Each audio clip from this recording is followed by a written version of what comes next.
Profession start అయింది few years నుంచి. It's called influencers. మీరు రోజు మంచి బట్టలు వేసుకొని మీరు ఒక ఫ్యాషన్ ఫాలో అవుతున్నారు, మీ పిక్చర్స్ పెడుతున్నారు. పలానా బ్రాండ్ వాళ్ళు ఎవరో వచ్చి అమ్మా నీకు బాగున్నాయి, నీకు ఇంత వ్యూవర్షిప్ ఉంది, నేను ఇంతమంది లైక్ చేస్తున్నారు కనుక అది నా బిజినెస్కి నేను వాడుకుంటాను. So they approach you, they pay you. It's good. చిన్న వయసులోనే nothing is wrong here. But అది నీ లైఫ్ని ఎంతవరకు ఎఫెక్ట్ చేస్తున్నది అనేది మాత్రం మనం గమనించుకుంటూ ఉండాలి. బికాస్ లేటెస్ట్గా ఒక కేసు చూసామండి. ఒక అమ్మాయి, షీఈస్ వర్స్ ఆఫ్, మాది సూసైడల్ ఇంటర్వెన్షన్ ఆర్గనైజేషన్ కనుక మాకు ఎక్కువ సూసైడల్ కాల్స్ వస్తాయి. So she's in the verge of ending her life. ఏంటమ్మా అంటే నా very young age, like 10th standard అయిన తర్వాత నుంచి హాలిడేస్లో ఈ ఫ్యాషన్ దీని మీద ఇంట్రెస్ట్తో తను స్టార్ట్ చేసింది. So she started sharing her pics and all this happen.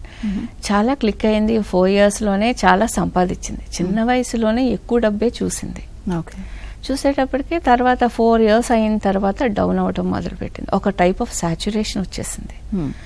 So no one is approaching, no money. ఈ లోపల ఏం చేసింది, ఇదేదో బాగానే ఉంది ఈ ప్రొఫెషన్, నేను ఇలాగే కంటిన్యూ అవుతాను, నా life will be very great అనుకొని చదువు పక్కన పెట్టింది. Now what to do? All my classmates and all, they are in different positions, they are in different ways. I have no way to live.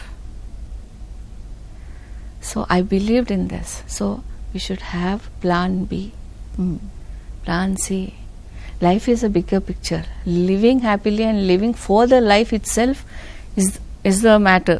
బతు కోసం బతకాలి. Likes కోసము అది లేకపోతే నేను బతకలేను అని ఒక దాని మీద డిపెండ్ అయిన దానికోసం కాదు కదా life. So next what? So ఇట్లాంటి దాని ఏమంటే సడన్గా మన లైఫ్లోకి వచ్చిన బిజినెస్లు సడన్గా హైప్ వచ్చినప్పుడు సడన్గా పడిపోతే ఏంటి? సో ఆ బ్యాలెన్సింగ్ యాక్ట్ అనేది కూడా పెద్దవాళ్ళు గమనించుకుంటూ కొంచెం గైడ్ చేస్తూ ఉండాలి పిల్లల్ని. సో ఆ ఫీల్డ్ అంత వనరబుల్గా ఉంటుంది, చాలా సెన్సిటివ్గా ఉంటుంది.